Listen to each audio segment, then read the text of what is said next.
Hey, and welcome back to the Dice Tower. Today, I'm going to be taking a look at a puzzle called the Puzzled Patron. This is coming from the Magic Puzzle Company, and you'll notice it is not the one that I have in hand.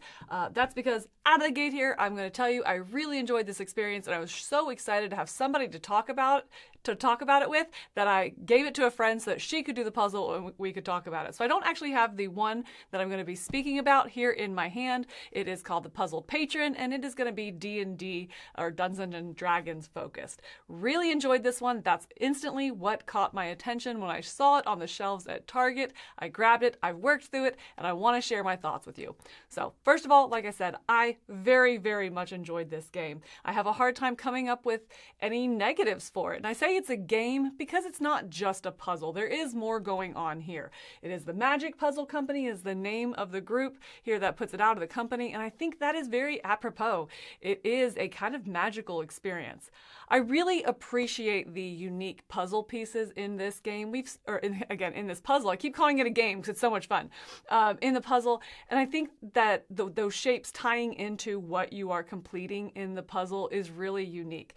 There was one, for example, without going into too many spoilers here, that it's a mushroom that is also in a mushroom shape. So they're going to be the typical puzzle shapes you're familiar with, but built around these kind of little Easter eggs throughout the experience. And I thought that was really nice. It also led to this, it never led to a situation where I didn't know if something fit. That's something that I can find very frustrating in puzzles, where if I have to second guess my puzzle placement, my piece placement, does it really fit here? I don't know. I'll put it there temporarily or maybe set it to the side. These pieces fit together very, very nicely, very firmly and concretely. So you're like, I know that that is right. I appreciate it. I also really appreciate some of the just production choices that they made here. Like I said, I got really excited about this puzzle and I wanted to share it with a friend and have somebody to talk to without having spoilers, so I gave it to her. And I love that in the cover, they have a little sticker in there so you can mark your completion date down, and it's meant to be shared with somebody so then they can put their completion date down, and it's meant to be passed around friends and be this shared experience. It also leads to being able to do that with their eco-friendly packaging of the paper envelopes that come with the little tabs to reclose it, so you can safely secure it and store it in order to make sure no pieces get lost. So it's a great production on top of a really engaging product. There is a sense of discovery as you're going through this puzzle and you're putting it together, and you're kind of almost telling yourself a story, a little bit of mystery of what's going on here, what do you think happened over here? And then after you complete it, there's this second envelope that you're going to open that kind of acts as an epilogue and ties everything together. Just a really neat adventure. Really enjoyed that. So I appreciate the production here, some of the design choices. I really appreciate the original art. It's extremely engaging. I'm going to give this one a 10 out of 10.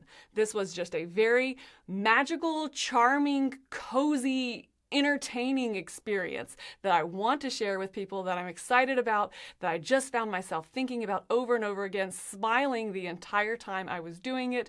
Such a lovely experience, a 10 out of 10, regardless of your connection with the D&D theme or puzzles in general. I do not consider myself a big puzzler. I don't do a lot. I maybe do one or two a year, and I'm not particularly pretty about it. If I like the picture, I try it. That's about it. I'm not into like the solid white ones and how difficult they are and anything like that. So it's a 1,000-piece puzzle, and doing it cozily for, about an hour a night, it took me less than a week. That's right at my sweet spot. I find a puzzle piece about once a minute or less, and it took me a week or less to complete, which is really good for me for a 1,000-piece puzzle. So real sweet spot. Definitely fits that cozy kind of niche. So 10 out of 10 for the Puzzle Company for me, specifically taking a look at the Puzzled Patron, which is D&D themed. Thanks for joining me here at the Dice Tower. I'm Camilla. We'll see you next time.